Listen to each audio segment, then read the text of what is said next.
Mesdames, Messieurs, chers téléspectateurs, fidèles téléspectateurs, je vais dire d'Eden TV, merci infiniment de nous rester fidèles et bienvenue à cet entretien. Dans ce monde, on va dire, en perpétuelle effervescence, rares sont ceux qui arrivent donc à conjuguer rigueur journalistique et profondeur donc de la littérature, l'envie d'informer et le désir donc de raconter des histoires. Et celui que nous allons accueillir incarne parfaitement donc cette dualité. Il incarne avec brio, avec 3 livres à son actif. Il s'appelle Noël Alagbada, il n'est plus à présenter, c'est l'ancien vice-président de la HAC. Il est à mes côtés et donc je le reçois donc en marge donc du salon des livres écrits par des journalistes, du salon des journalistes auteurs. Monsieur Noël Alagbada, merci infiniment doyen, c'est comme ça que nous vous appelons. Merci doyen d'accepter donc de me recevoir et de répondre à mes questions. Oui, merci beaucoup. C'est à moi de vous remercier. Je remercie Eden TV de m'offrir cette occasion-là d'échanger avec vous sur une activité, comme vous le dites, qui est, on peut dire, qui n'est pas loin de l'activité, disons, du journalisme. C'est toujours l'art d'écrire, l'art de la plume. L'art d'écrire, l'art de la plume. Le journaliste, bon, certains disent que c'est l'historien de l'instant, du quotidien. Ça veut dire que quand nous écrivons, même l'article le plus anodin, c'est que nous écrivons une partie de l'histoire de notre pays, de notre communauté. C'est comme ça que moi je vois cela. C'est-à-dire quand on écrit un article, surtout qu'on n'écrit pas un article à partir de rien, un article, ce n'est pas l'imagination. C'est les faits. On rapporte les faits, on les explique. Donc il faut beaucoup de rigueur donc, pour raconter. Il faut beaucoup de rigueur. Donc si, à travers ces faits que nous racontons, il arrive quelquefois que, parce que nous sommes limités dans le reportage, même dans l'enquête, s'il arrive que nous sentions la nécessité d'approfondir ce que nous avons rapporté, et on peut se mettre à table pour dire bon, je vais maintenant écrire un livre. Je vais écrire un livre pour aller... Quand vous le dites comme ça, on a l'impression que c'est très facile, c'est évident. Moi, je suis journaliste aussi, je suis votre jeune confrère. Je sais ce que c'est le journalisme, c'est très prenant, ça nous prend du temps. Mais à quel moment vous trouvez encore le temps d'aller vous asseoir pour écrire? Quand tu as fini de réfléchir sur l'article que tu dois écrire tout au long de la journée, comment est-ce que vous arrivez à faire cela? Non, on n'écrit pas tous les jours. Bon, j'en suis à 3 livres. Imaginez-vous, hein, quand j'ai fait le point, c'est pratiquement, il faut le dire, c'est 8 à 10 ans de différence. Le premier livre que j'ai écrit, je l'ai intitulé, c'est Une histoire des médias en République du Bénin. J'ai voulu écrire l'histoire des médias. Et l'histoire des médias, telle que moi, je l'ai apprise à travers les anciens, à travers les documents, et aussi ce que j'ai vécu. Donc je me suis dit, il était bon, surtout avec le nouveau contexte que nous avons eu après la conférence nationale, il faut bien qu'on dise d'où nous sommes partis et où nous sommes arrivés. Donc c'est là que l'idée m'est venue, à savoir tout ce que j'ai comme document moi-même, tout ce que j'ai tiré de la vie auprès de mes devanciers que j'ai connus. Et ce que, au niveau des différentes rédactions que j'ai eu à diriger, tout ça là, je me suis dit, il est bon que mes jeunes collègues, ceux qui vont arriver dans le métier, sachent que nous ne venons pas de nulle part, nous venons de quelque part. En tout cas, ce que moi j'ai tenu, nous venons de quelque part. Quelle a été alors la première passion entre l'envie de raconter ce que nous sommes et l'envie donc d'informer? Quelle a été la première passion? La passion initiale, c'était laquelle? Bon, je pense que je ne pourrais pas faire la différence. Les deux étaient la même chose. Donc dès votre enfance, vous savez que vous, c'était ça? Pas dès mon enfance. Je suis venu au journalisme je ne dirais pas par hasard. Quand j'étais au lycée Bianzin, on avait un journal d'école. On avait un journal d'école dont j'ai été un des animateurs, sinon même un des responsables. Et puis, je dois dire aussi que je lisais beaucoup les journaux. Ce qui m'a... je vous parle des années 60 là, par là, 60-70, à travers, disons, les dévanciers que je connaissais, à travers ce qu'ils, disons, rapportaient dans le journal de l'époque. Je peux parler du premier journal que nous avons après l'indépendance, c'était un hebdomadaire, et l'Aube Nouvelle. L'Aube Nouvelle. Ça avait pris simplement le nom de l'hymne national. L'hymne national, c'était ça au départ, l'Aube Nouvelle. Donc, ce qui était écrit dedans. Et puis, moi, j'ai fait une série littéraire. Et la façon dont ces dévanciers-là écrivaient. Parce qu'il y avait certains textes, certains reportages qui avaient vraiment, disons, des allures de textes littéraires. Ça, moi, ça m'intéressait beaucoup. Vous racontez l'histoire des médias dans vos livres, vous racontez donc ce que nous sommes en tant que journalistes. Voilà. Mais c'est vrai que dans vos livres, c'est bien explicité, c'est bien détaillé, on pourra tout comprendre. Mais j'aimerais quand même que vous nous dites en quelques mots, depuis votre époque jusqu'à maintenant, comment est-ce que vous voyez l'évolution de notre métier? Bon, de façon générale, je peux dire que l'évolution du métier, moi, je suis satisfait. Quand je suis satisfait, je ne veux pas dire que tout est bon, tout est bien. Et nous sommes venus d'un système pratiquement où il y avait simplement un journal, un ou deux, une radio, et après est venue une télévision. Et ça pendant au moins les 3 premières décennies de l'indépendance du pays. Aujourd'hui, après 60 ans, 65 ans d'indépendance, nous en sommes à une centaine de journaux. Pour la télévision, nous en avons une dizaine. Les radios, on a à peu près entre 50 et 70. Sans parler des médias en ligne. Bon, sans parler des médias en ligne, sans parler des médias en ligne. Donc, on peut dire que sur le nombre, c'est bon. Il fallait ça. Parce que une démocratie sans organe de presse pluriel, ce n'est plus une démocratie. Parce que c'est les journaux qui, j'ai bien envie de dire, qui font vivre la démocratie. Ils peuvent faire vivre la démocratie bien comme mal.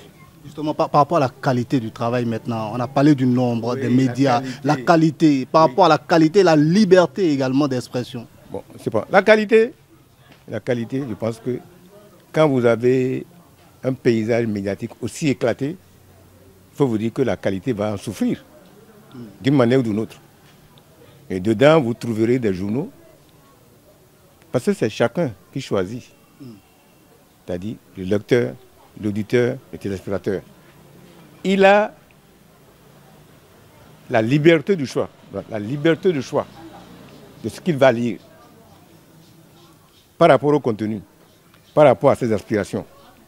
Parce que à côté des journaux vraiment modèles, quand je dis modèle, ça veut dire que des journaux dont le contenu vous satisfait du point de vue, disons de l'information et de respect des règles, il y en a aussi qui sont un peu moins regardants. Ils sont des torchons, disons les choses clairement. Vous me devancez. Vous dites torchons. Moi, je dirais même qui sont des journaux de caniveau. Mais ça, dans une démocratie, ça existe. Maintenant, c'est l'auditeur, le téléspectateur, le lecteur qui choisit. Parce qu'on ne lui impose pas ce qu'il va lire. C'est ça, la démocratie. Ce qu'il va lire par rapport à ses aspirations, par rapport à ses besoins en information, c'est à lui de choisir. Et c'est à lui de choisir. Et quand moi j'ai fait l'histoire des médias au Bénin, j'ai essayé de partir, de prendre tout ça en compte pour expliquer les journaux qui sont nés, dans quelles conditions ils sont nés, qui sont les groupes qui ont été à la base. Et par rapport à ça, et chacun a un minimum d'informations sur chaque organe de presse. Et il se fait son idée, selon la vision que lui il a pour le pays. Parce qu'en fait, c'est ça, un organe de presse. C'est donner au public une information ou bien des informations qui lui permettent de choisir, de se faire une idée précise de ce que, il faut le dire, de ce que l'homme politique dit, de ce que même les gens de la société civile disent. Donc c'est au public de faire son choix, c'est aux citoyens de faire son choix à travers donc les articles de journaux, à travers les reportages. Ce n'est pas au reporter de dire voilà ma position. Non, non, non, c'est pas à lui de dire. Oui, mais c'est pas ce qu'on voit généralement ici. Il peut le dire. Il peut le dire quand il tombe dans le genre, disons, de commentaires. Oui. Encore que s'il dit ça, dans le métier, on lui apprend comment il dit ça. Il fait son analyse. Là, il n'est plus simplement le journaliste comme ça. Oui. Il essaie d'éclairer celui qui va le lire. Je vous ai dit que tel événement, c'est comme ça. J'ai couvert ça comme ça. Maintenant, avec le recul, voilà ce que je pense. Voilà ce que moi, puisque j'ai le privilège, j'ai au contact des faits. J'ai le privilège de discuter avec ceux qui sont à la base des faits.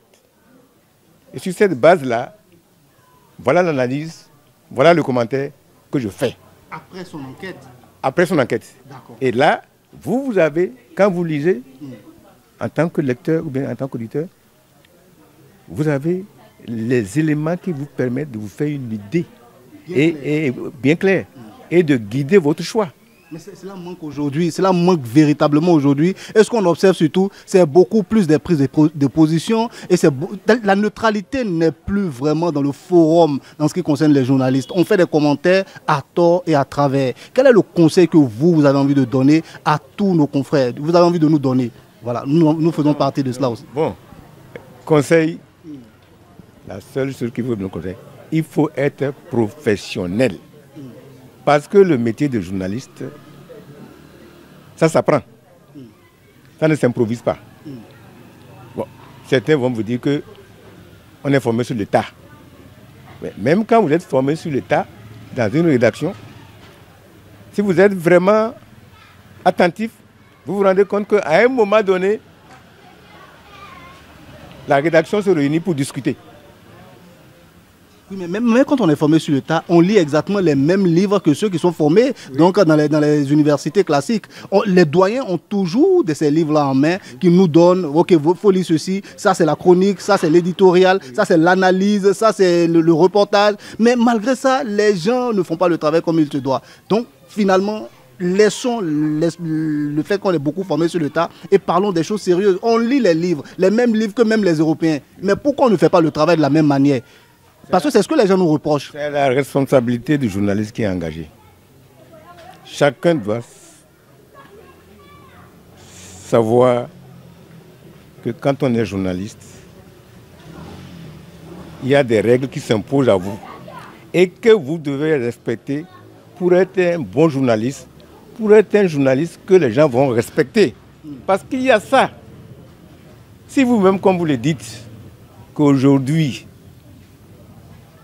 et la façon dont les journalistes béninois pratiquent leur métier, ne donnent pas satisfaction au public, c'est qu'il y a un problème là.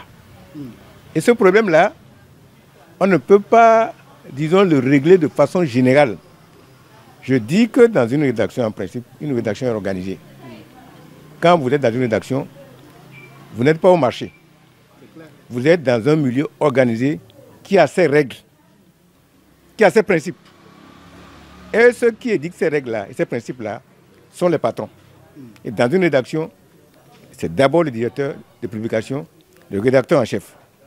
Parce que vous ne vous levez pas, quand vous faites un reportage, vous n'amenez pas le reportage et vous déposez, on passe ça comme ça. Non. Le reportage passe toute une phase de contrôle. Et à tous ces niveaux-là, il y a des responsables qui doivent veiller à ce que, à la forme, au fond, et tout. Et au respect des règles. Au respect des règles. Par exemple, quand je prends dans un journal, mais vous ne pouvez pas faire un article qui n'a pas de titre. Vous ne pouvez pas publier une photo qui n'a pas de légende. Quand je prends la télévision, la qualité de votre image, c'est important. Le son, c'est important. Le lancement du président. Le lancement, c'est important. Tout ça là, on nous apprend comment veiller à ce que ça soit conforme aux normes, aussi bien, disons, professionnelles qu'aux normes déontologiques. Encore que les deux se coupent. Donc, voilà. La passion nous a pris un moment. Oui. Revenons à ce pourquoi nous sommes là. Ça fait 3 livres. En combien d'années, doyen? Disons, en combien d'années, je peux dire que en 25 ans. Hein. 3 livres en 25 ans. En 25 ans, sinon même en 30 ans. Parce que quand j'ai fait le point, parce que le premier qui est un livre que j'ai consacré à un essai sur une analyse politique de la vie du Bénin de 1960 à 2000. Je pense que cela, je l'ai sorti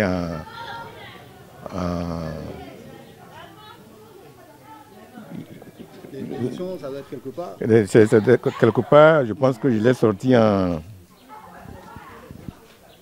2004. En 2004. Bon, là, ce qui m'a amené à faire ça, c'est que, bon, on a eu la conférence nationale, il y a eu beaucoup de choses qui sont passées. Et 14 ans après, vous avez 14 ans après, j'ai dit, il faut faire le point. D'où nous sommes partis. Le pays depuis l'indépendance, qu'est-ce qui s'est passé? Et c'est ça que j'ai dit, bon. Et comment ce livre-là s'appelle? Du Dahomey à la République du Bénin. C'est un essai d'analyse politique. Et le second, c'est? Le second, c'est ce que j'ai écrit sur l'histoire des médias. D'accord. L'histoire des médias. Et ça, c'est en 2014. D'accord. Okay, le dernier, c'est lequel? Le dernier, c'est celui que j'ai intitulé toujours du Dahomey à la République du Bénin. La chronique tumultueuse, la tumultueuse chronique de la constitution de l'état de droit. Ça date de quand exactement? Ça date de... C'est sorti en novembre dernier. Novembre dernier, 2024. Ça, c'est une passion aussi. L'histoire politique du pays m'intéresse beaucoup. On nous voit plutôt sur le terrain, mais vous restez quand même très actif. Bon, en tant que journaliste, je ne peux faire que ça. Donc, j'ai voulu comprendre le renouveau démocratique dans lequel nous sommes depuis 35 ans. Est-ce qu'il n'y a pas des événements qui ont précédé la conférence nationale, qui ont préparé d'une manière ou d'une autre la conférence nationale? Parce que la conférence nationale, c'est venu d'où? Et ça m'a fait remonter, et disons, à les histoires de tous nos coups d'État là, depuis 1963. Et pourquoi il y a ces coups d'État là? Qu'est-ce qui était à la base? Et l'analyse que moi j'ai eue, c'est que déjà même 3 ans après notre indépendance, il y avait le besoin d'avoir un état de droit. C'est-à-dire un état de droit, c'est-à-dire un état dans lequel tous les citoyens respectent la loi. Et la loi s'impose à tous les citoyens, quel que soit leur niveau de responsabilité. Et c'est à cause de ça que, de façon périodique, il y avait eu ce changement de régime. Et l'armée étant le seul corps organisé en ce moment-là, l'armée était obligée d'intervenir dans la vie comme une sorte de régulateur de la vie politique face aux rivalités entre hommes politiques, surtout entre les 3 hommes politiques qui ont conduit le pays pendant les 2 premières décennies de l'indépendance. Et quand nous avons fait l'expérience du parti-État de 1972, à partir de 1972, où l'armée est pratiquement arrivée à s'installer au pouvoir, à se fondre même dans la classe politique, en ce moment-là déjà, c'est une expérience qui était unique pour nous. Dans d'autres pays, il y a eu ça aussi. Mais après 18 ans, on a vu que l'expérience s'essoufflait. Maintenant, est-ce qu'il fallait retourner à un autre coup d'État? Mais les gens ont compris que non. Maintenant, il faut qu'on s'assoie pour savoir qu'est-ce qui ne va pas dans la façon de diriger le pays. Et qu'est-ce que nous allons faire? C'est ça que j'ai essayé en tant que journaliste qui a couvert les événements, qui a vécu ces événements. J'ai dit, il fallait peut-être écrire quelque chose pour... C'est mon explication à moi, ça. C'est comme ça que moi je vois ça. Et dedans, il y a des choses dont j'ai parlé et qui méritent d'être approfondies, qui peuvent être, comme vous le dites encore, pour ceux qui vont lire dans la jeune génération, l'objet d'enquête approfondie. C'est ça. Donc, les éléments que moi j'ai, à l'étape où moi j'ai écrit ça, voilà comment je comprends. Voilà comment j'explique tel événement et tel événement. Et dedans, j'ai essayé de parler de certains hommes politiques. Et là, maintenant, j'explique que ce livre-là, ça peut constituer un repère. Parce qu'il y a quelque chose qui manque encore dans ce pays. On n'est pas le seul. Nous n'avons pas encore ce qu'on appelle l'histoire générale du Bénin. C'est-à-dire, c'est un livre écrit par nous-mêmes. Quand je dis par nous-mêmes, par les Béninois eux-mêmes, qui revisitent leur histoire. Depuis, on peut choisir les années. Aujourd'hui, il y a un événement qui pour moi me confirme dans ça qu'il faut une histoire générale de choses là. C'est quel événement? On a fini par voter une loi sur la chefferie. Oui, la chefferie traditionnelle. Mais quand la loi est sortie, vous avez vu tout ce qu'il y a comme contestation, comme protestation, comme remise en cause. Bon, ceux qui ont fait ça, ce sont des historiens. Je suis d'accord avec eux. Mais ils ont fait ça sur une base qu'ils ont déterminée. Et ce qui m'a même étonné, ils ont pris comme base, disons, le moment où la colonisation s'est installée. Mais avant ça... C'est à partir de ce moment qu'il y a des archives. Avant ça, il n'y avait rien. C'était l'oralité. Nos parents n'ont pas écrit en tant que tel. D'accord. Mais ça ne peut pas expliquer. Ça ne peut pas expliquer tout. C'est-à-dire que on ne peut pas... C'est-à-dire que l'histoire de notre pays racontée par les colonisateurs, par l'étranger, ne peut pas nous servir de source unique. Et donc il y a besoin de raconter notre propre histoire par nous-mêmes. Par nous-mêmes. Il a besoin que nous racontons notre propre histoire parce que le vainqueur raconte toujours l'histoire du peuple qu'il a conquis par rapport à lui. Et le vaincu, à un moment donné, doit pouvoir, s'il se libère, doit pouvoir lui-même raconter son histoire. C'est ça le problème. Voilà, c'est Noël Alaguada, il n'est pas historien, il est journaliste, il jette simplement les bases de ce qu'il nous faut en matière d'histoire du Bénin. Mais nous allons poursuivre avec lui. On a parlé longuement de vos livres. J'ai une dernière question qui me taraude vraiment l'esprit parce que j'ai devant moi quelqu'un qui n'est pas n'importe qui. Voilà, c'est un ancien vice-président de la HAC, la Haute Autorité de l'Audiovisuel et de la Communication. Voilà, votre passage à la HAC, qu'est-ce que vous en retenez? Ça, c'est ma première question, c'est le premier point de ma question. Et aujourd'hui, on l'a réclamé. On a désormais un homme, un d'entre nous à la tête de cette autorité-là. Qu'est-ce que vous en pensez? Donc, deux pans. Votre passage et donc ce que nous avons désormais, Edouard Doko à la tête donc, de la HAC. Oui, quand j'entends ce commentaire-là, on dit que c'est la première fois que nous avons un journaliste à la tête de la HAC. C'est pas juste. C'est pas juste. C'est pas juste. C'est pas juste. Qui a été le premier? Le premier président de la HAC est un certain, je dis certain, mais c'est René Meïo Dossa. Monsieur Dossa est un journaliste de formation. Il fait partie des premiers journalistes qui ont été formés. En ce moment, on n'avait pas d'école en Afrique. En France. Vous nous apprenez quelque chose, et je vous le dis clairement, même derrière la caméra, Moïse Agua, il remue la tête, il n'est pas... René Dossa était un journaliste. Il a même été ministre de l'Information dans un gouvernement en 1965, si je ne me trompe pas. C'est un gouvernement militaire où il y avait des civils. Donc quand on dit que peut-être une certaine génération pense que c'est maintenant, non. Et à côté de lui, le vice-président était aussi un journaliste, M. Sébastien Agbota. Lui, il est encore en vie. Et M. Dossa était notre ancien en nous. Et ça, on peut le voir dans le nouveau livre? Oui, oui.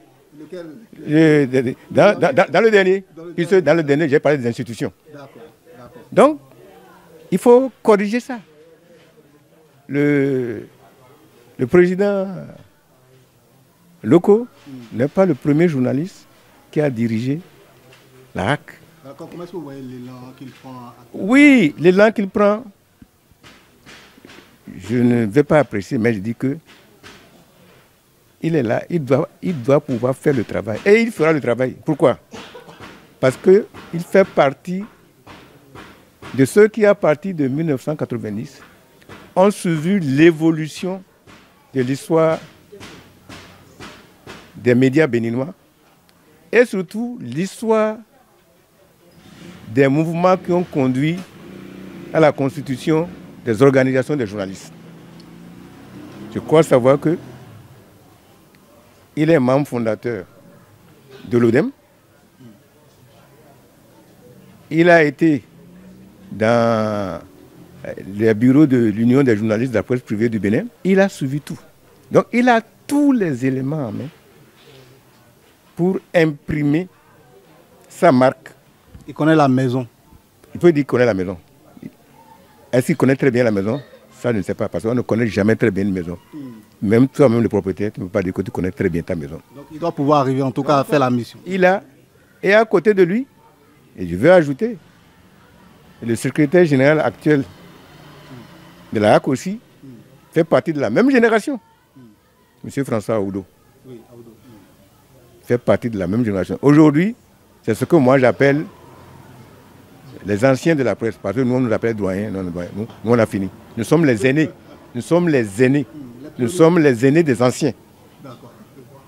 Parce qu'eux, ils sont anciens aussi maintenant. Nous sommes les aînés des anciens. Si bien que il ne faut pas... mais il ne faut pas en demander plus qu'il ne peut en faire aux présidents locaux. Il faut le suivre dans la mise en œuvre, je ne dirais pas de son programme, mais dans la mise en œuvre de ce que la loi lui demande de faire pour que la liberté de l'information et les conditions de travail des journalistes soient ce que la loi dit. Appliquer les textes de loi sans aucun état d'âme. Parce qu'il est là pour, en tant que président d'une institution qui a sa place dans la République, et c'est précisé. Mais comme je vous le dis, une certaine génération, parce que, et ce n'est pas la première fois qu'il va à la HAC, il a été déjà, je pense, à la 4e mandature de la HAC. Il a été conseiller. Moi, j'étais de la 2e mandature. Je pense que c'est après la 3e, il doit être la 4e mandature, il était conseiller. Donc aujourd'hui... Vous retenez quoi de votre passage, puisqu'on est presque à la fin? Dites-moi ce que vous retenez de votre passage à la HAC. Non, le 2e mandature, ce que moi je retiens souvent, ce que la 1re mandature avait commencé à faire, nous avons essayé de préserver ça et de faire en sorte que on renforce cela. C'est notre mandature qui a pris les dispositions pour mettre en place la maison des médias. C'est notre mandature aussi qui a eu l'idée et qui a tout fait, même si ce n'est pas, disons, l'idéal que les journalistes demandent, qui a eu l'idée de dire qu'il faut une convention collective applicable aux médias. Et ça, là, nous l'avons fait en y associant le ministère du Travail. Donc, je pense que si je retiens là, c'est les 2 faits notables que moi je retiens pour notre mandature. Et je pense que c'est important.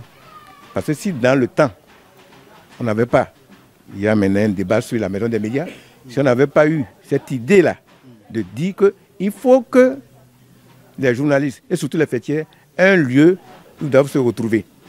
et qu'on avait dépensé l'aide de la presse en distribuant seulement l'argent à tout le monde, au moins le minimum là qu'on a, on ne l'a pas.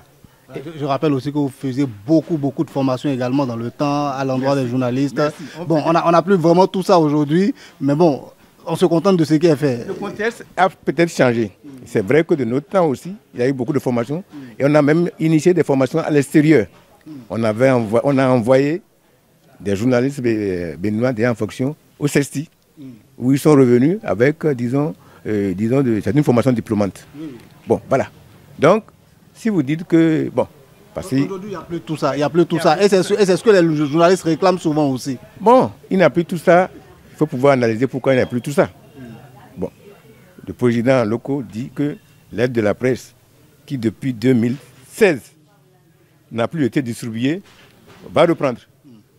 Bon, ça là, je pense qu'il faut lui faire confiance.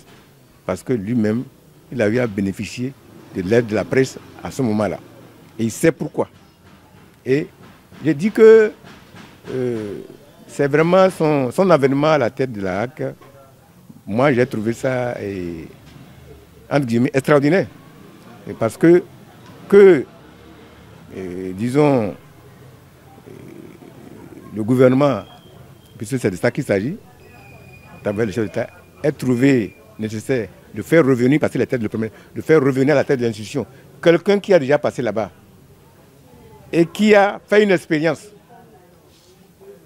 qui va pouvoir maintenant confronter à la nouvelle situation qui est là, c'est une bonne chose. C'est une très bonne chose.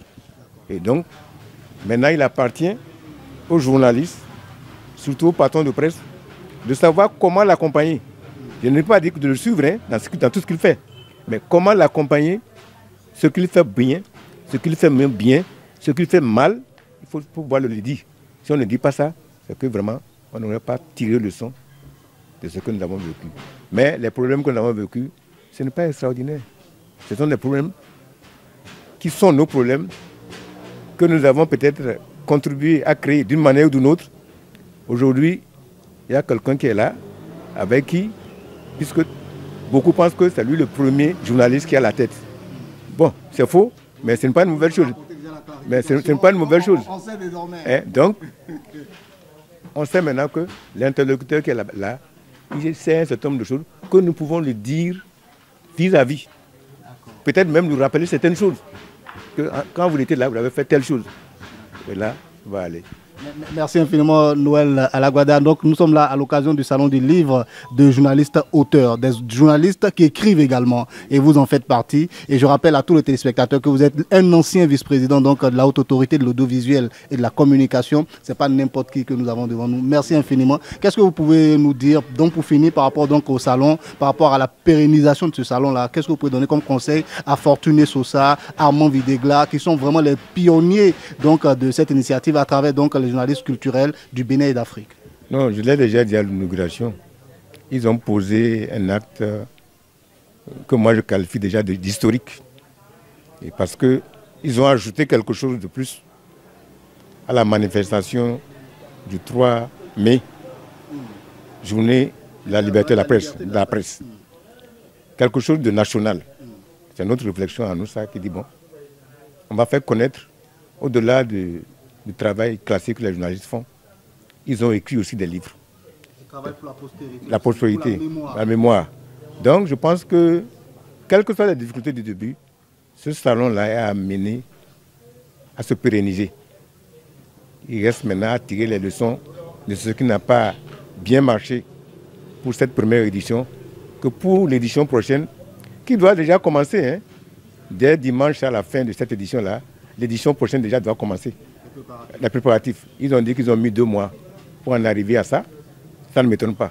Si c'est en 2 mois qu'ils ont fait ça, c'est déjà bien. Mais à partir de maintenant, ils savent que dès le 10 mai, l'édition de 2026 doit commencer par se préparer. C'est ça. On ne prépare pas des manifestations comme ça, surtout des salons, en 2 mois. En 2 mois, s'ils sont arrivés à faire ça, c'est déjà... On peut les féliciter. Bon, maintenant, ils finissent. Dès le lendemain déjà, on se met à travailler. Quand les gens se mettent à travailler, ça veut dire que tous les journalistes qui doivent se saisir, prendre ce salon-là, comme on leur a fait, se mettre à travailler avec eux, chacun avec son idée. Merci infiniment, Noël Alagbada. Chers téléspectateurs, merci infiniment à vous aussi. Merci de nous avoir accompagnés de bout en bout tout au long donc de cet entretien. Très bonne suite des programmes sur RDN TV. À très bientôt. C'est à moi de vous remercier. Non, c'est vrai que merci.